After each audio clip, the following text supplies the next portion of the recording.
Hi students, welcome to lesson number 23 on women reservation as socio-political issue. Now the introduction.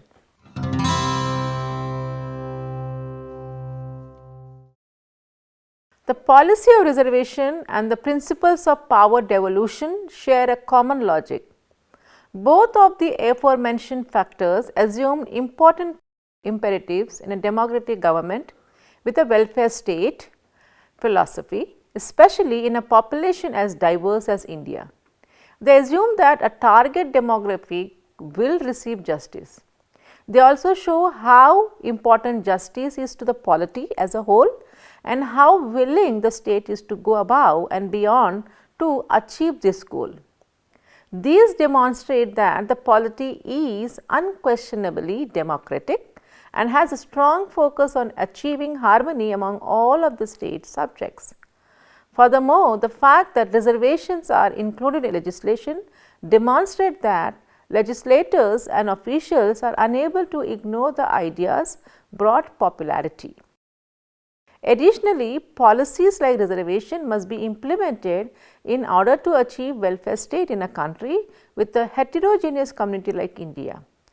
Numerous additional elements also play a role in this. Caste, class, ethnicity, gender and other historical graded social stratification are characteristics of Indian society. Foreign laws have been in place there for a very long time. The effects of this legacy can be seen in a number of socio-cultural disorders in society. The government of independent India is making an effort to create a nation state by bringing together the opposing interests and perspectives of the people who come from various cultural backgrounds. Therefore, it is clear that using reservation as a political tool is a reaction to an ongoing discrepancy and an effort to address it.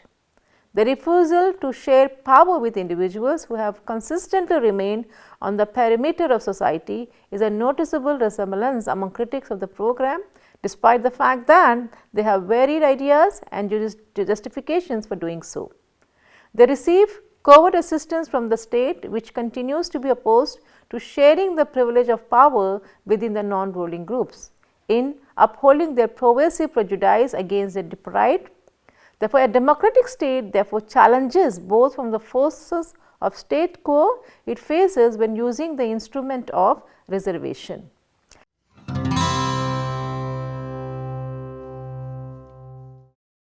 And the objectives of this lesson is, in this lesson an attempt has been made to understand the need for political reservation for women and how political reservation leads to their empowerment. Secondly, the impact of political empowerment of women in wider society.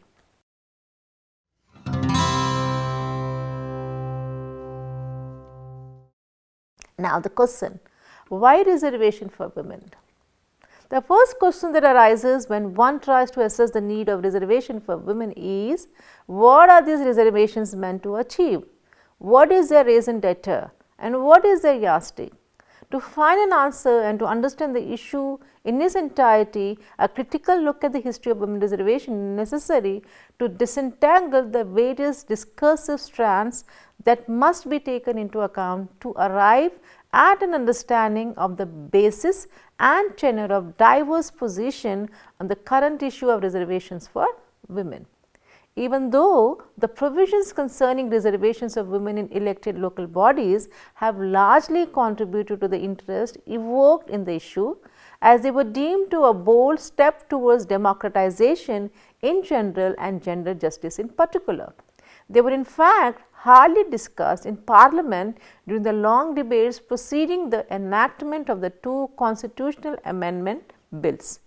One must therefore look beyond the parliamentary debates of the years 1989-92 to find an explicit discussion on electoral reservations for women. The issue of women's political representation and the means thereof is actually an old one. It was raised as early as 1917 when Indian Women's Organization started lobbying the British government, demanding that women would be included in the broader franchise base provided by the constitutional reforms of British India. The principal reason for opposing the idea of reserved seat for women was that It deflected from the demand for universal adult franchise and to stand for elections on the same term as men.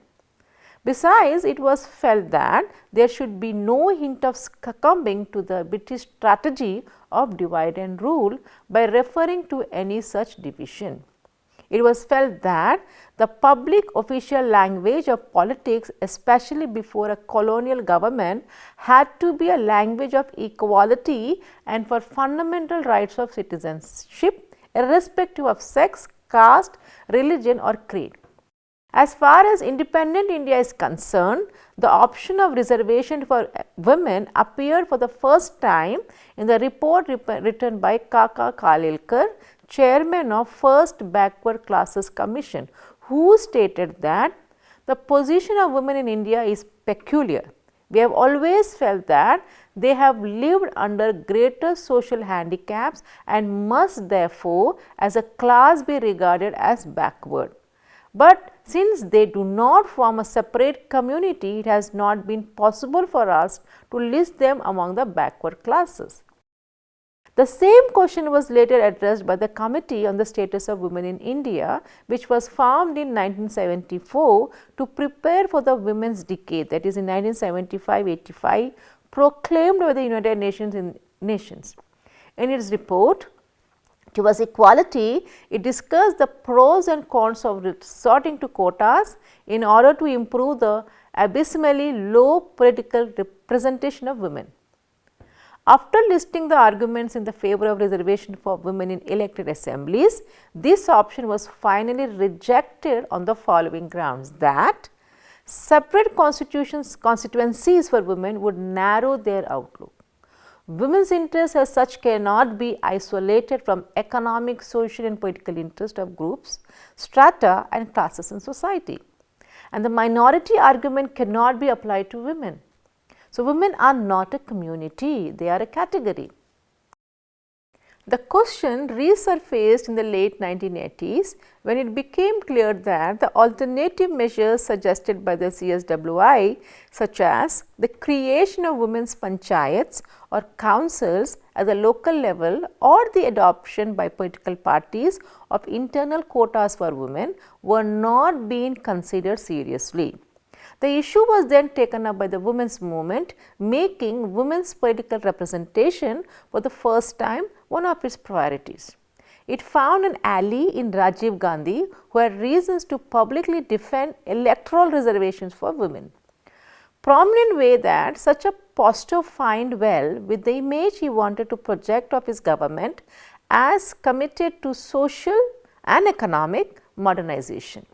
Following declaration made by him shows what expectations he attached to women's quotas at the local level.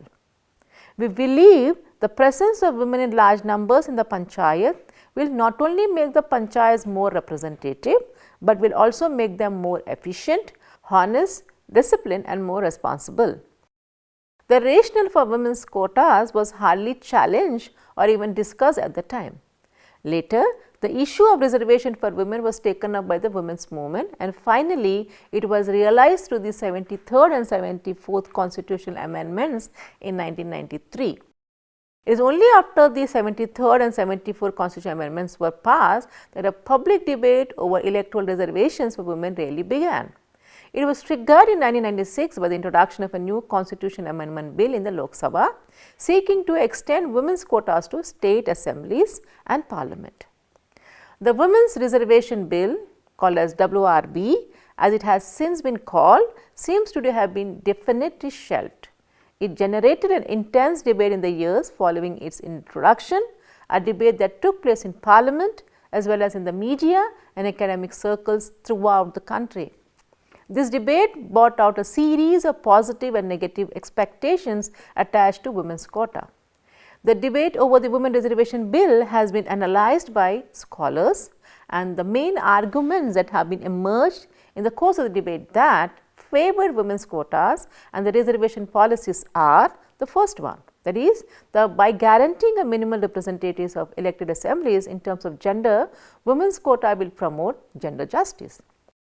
Second, the increased presence of women in legislative bodies will ensure better representation of women interests. And the third, women quotas will enable elected assemblies and therefore society at large to profitably tap the resource base constituted by women's specific talents.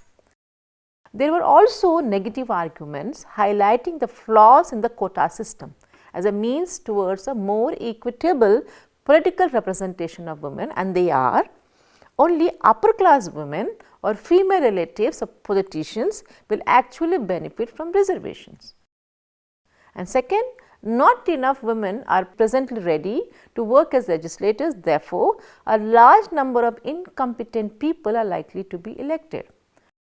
And third, a male backlash is to be expected, which will confine women to a political ghetto in terms of the constituency open to them and the position they can occupy within the legislative assemblies. And fourth, the rotation of constituencies reserved for women would prevent women from getting any political weightage and from building any kind of female solidarity.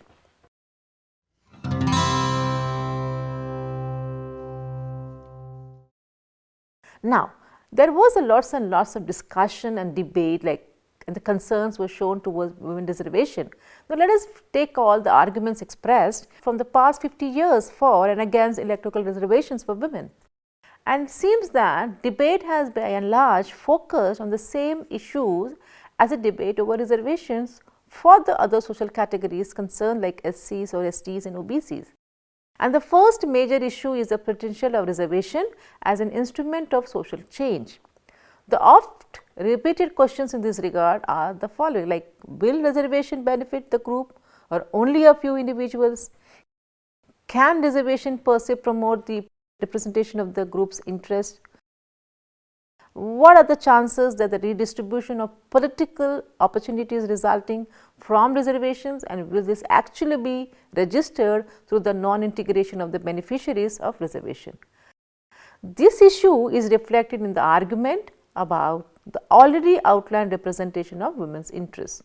It also permeates the argument in the second set, that is, whether elected women happen to be upper class women or female relatives of male politicians. What is the center of the debate here is the representatives of women representatives. In both cases, gender consciousness is implicitly suspected to be no match for class or family based solidarity. The second issue relates to the criteria adopted to define backwardness, since according to the Indian Constitution, the backwardness of a given group is the raison d'etre of all reservation policies. So, can women as women be considered backward? This question permeates the older argument that women are not a community, that is, women's social status varies widely depending on their class, their caste, community, their age, their marital status, etc. Moreover, the fear expressed since 1996 by OBC representatives across political parties that reservation for women would result in increasing the hold of the elite on politics clearly shows that gender as a ground for backwardness is strongly contested. And the third issue relates to what Andrew Bitley has called the well-being of institutions affected by reservation. Even though Bitley excluded electoral reservations from his analysis, the fear that women's quotas would result in incompetent people being elected pertains to the same concern. But the argument according to which women constitute a political resource is an interesting, indeed an unique position on this issue. It is apparent that in the debate over electoral reservations, the sub-theme of women's quotas is unique only as far as the resource argument is concerned. Only women have been said to embody a women qualities such as peacefulness, honesty, devotion, etc. So, one has only to imagine similar qualities being attributed to scheduled castes, scheduled tribes or other backward classes to realize the patronizing essentialist, that is, political dangers nature of this argument. And there is an assessment of electoral reservation which have been spelt out the expectations attached to reservation for women and their place in the larger debate over electoral reservation. Now, let us look at the implementation of the reservations in the urban local bodies. Any assessment of the reservation policy defined by the 73rd and 74th is subject to three major difficulties. And the first one is the current status of local self-government is extremely heterogeneous throughout the Indian Union. And some states have just organized local elections, while others are now well into their second term in the context of the new legislative framework. Moreover, while local democracy has been a reality in some states such as West Bengal, for the past 25 years or so in other states such as Tamil Nadu, it had until 1993 largely remained as dead letters. Secondly, the women's reservation policy is only 13 years old. So, what can therefore be assessed is only the first or at the most second phase of its implementation, and one must keep in mind that the time factor may strongly affect present observation. Lastly, information is comparatively limited about the impact of electoral reservations in urban local bodies. So, there has not been sufficient research on the implementation of women's quotas in urban local bodies as compared to the plethora of studies on women in Panchayat Raj institutions. An analysis of the following 6 studies dealing respectively with Punjab, Haryana and Maharashtra as well as West Bengal, there is been a discussion going on, and we said that to be a comprehensive analysis of the issue. However, despite the absence of pan-India or national perspective, the available studies together provide a fairly diversified sample. So, in order to get a consistent view across our different states, we have to focus on concerns common to all or most of them, including the profile of elected women in terms of education levels and occupation, and the number of representatives by proxy or proxies, the difficulties they have experienced and their achievements. So, studies highlight the predictably higher level of education in the metropolis as compared to the small towns. So, they also highlight the high number of illiterate representatives in Punjab and Haryana, which raises questions about the capacities of these women to fulfill their political functions. Similarly, ex-housewives constitutes the majority of women representatives everywhere, while in West Bengal, one finds a large proportion of teachers among elected women. After West Bengal, the largest number of ex-working women is to be found in Maharashtra and in Delhi, that is in big cities. The above things suggest that the two factors play an important role in local level elections. Firstly, contrasts between the different states are considerable, which testifies to the weight of the political and regional culture, and thus in West Bengal, the high education levels of elected women, the large proportion of former teachers among them, but also the larger proportion of upper caste members among elected women is typical of the elite character of the local political personnel.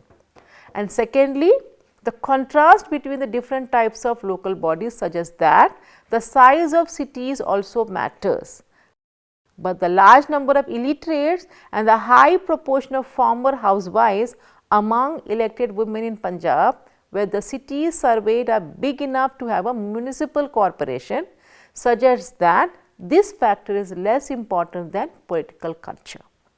Indeed, both Haryana and Punjab are characterized by societies in which male domination is particularly strong.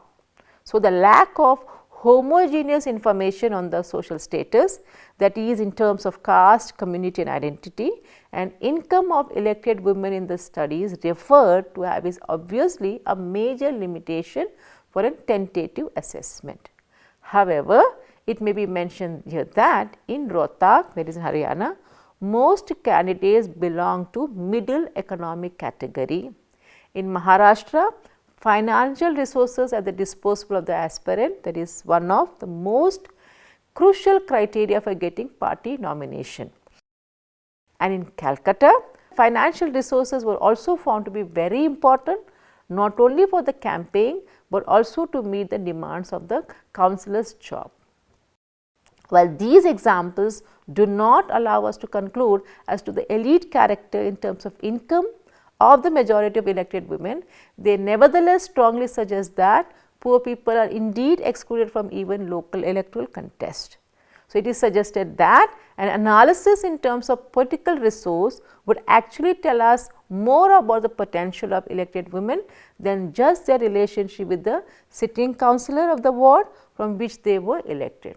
Thus, the proportion of illiterate women and ex-housewives benefiting from reservations in Punjab is an indicator of the lack of political resources such as education, contacts, money and political experience of elected women in this state, which makes them quite susceptible to being manipulated by male politicians.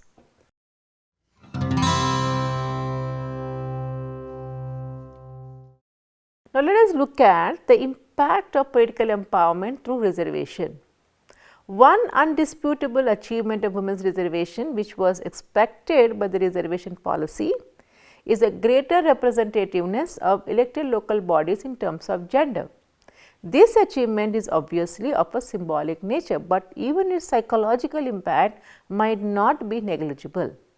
The sheer presence of a number of women among local representatives can surely help popularize the notion that politics is not necessarily a male dominated field of activity. So, when the provisions for reservation of seats for women were being debated in parliament, several members were doubtful that such large number of women would come forward to contest their seats. But these doubts proved to be wrong. In total, for over 1 million seats reserved for women in all the local bodies, more than 5 million women candidates contested. Thus, on an average, there were 5 women candidates contesting each seat. Moreover, some women candidates won unreserved or general seats, defeating their male rivals. Of course, such cases were not many, but were no less significant. It needs to be mentioned that the reservation of seats for women in Panchayat Raj institutions and for scheduled castes and scheduled tribes concerns not only members, but also office bearers. Thus, not only 1/3 of elected members, but 1/3 of sarpanchas or chairpersons have also to be women. In the country as a whole, there are 2,31,630 gram panchayats, that is village councils, and over 77,210 of them are women as sarpanchas. At the intermediate level, there are 5,912 taluka or block or mandals, panchayat samitis, and more than 1,970 of them have women sabhapatis or heads, and 604 Zilla Parishads or district councils, over 200 have women presidents. Thus, in the country as a whole, about 1 million women now occupy government bodies. So, this may be a unique in the world. However, there are variations among states in the magnitude of women's representation. While most states manage to meet the constitutional target of 33% seats for women, in some of this proportion has been exceeded. For example, in Karnataka, women occupy 43.6% of seats in local bodies. This means a large number of women have managed to win general seats, defeating rival male and female candidates. So, this suggests a highly significant trend for the future. So, it was feared that the reserved posts for women would be monopolized by women belonging to families of locally influential politicians of higher caste and classness.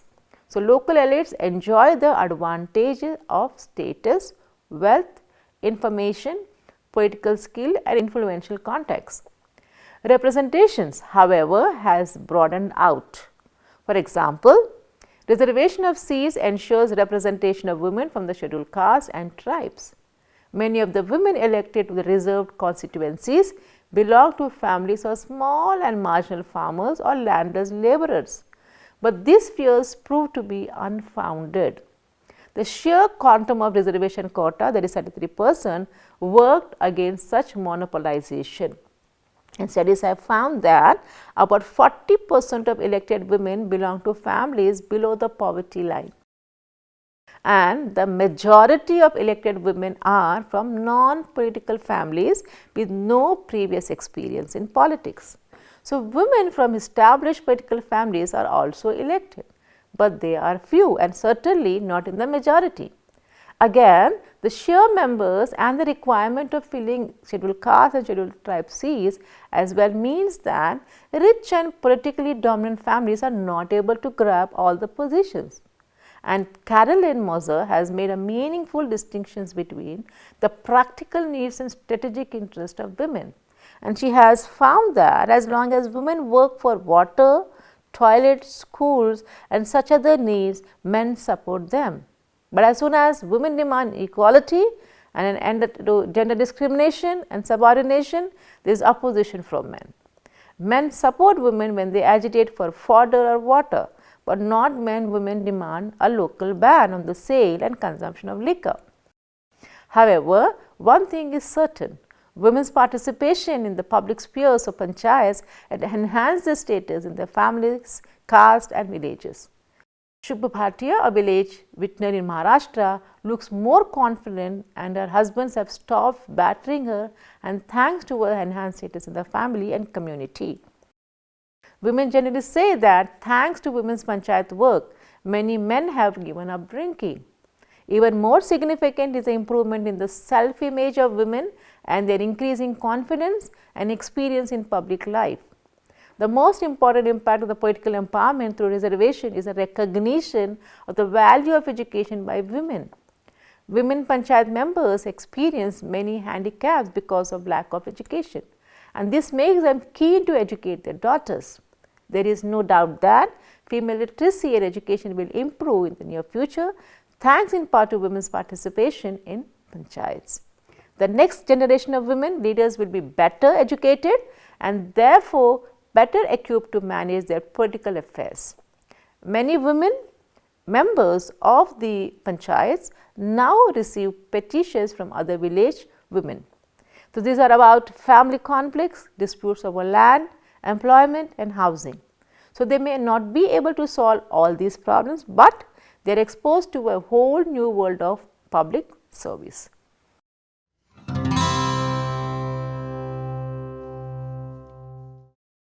To summarize, the question of power, authority, hierarchy and seclusion lies at the heart of women's exclusion from politics, which represents the very definition of the public sphere, but it has long been assumed that women had little interest in politics or in participating in public life. The 1992 amendment brought a minimum one-third reservation of women in panchayats at all levels, from the village to district panchayats throughout India. But the fact that their limited entry so far was due to a variety of factors not in their own control was not acknowledged until the panchayat elections after that. The reservations included in the constitutional change have provided institutionalized means for the explicit recognition and representation of the oppressed groups of women and weaker sections. So, these aims to resolve the paradox of democracy, which states that some citizens are more equal than others due to their social and economic standing. Thus, these reservations represents a critical act that could be expected to alter the status of the groups that up until now made up a small minority in this institution and to serve the connection between social structures of inequality and exclusion and their political reflection in terms of level of participation and influence.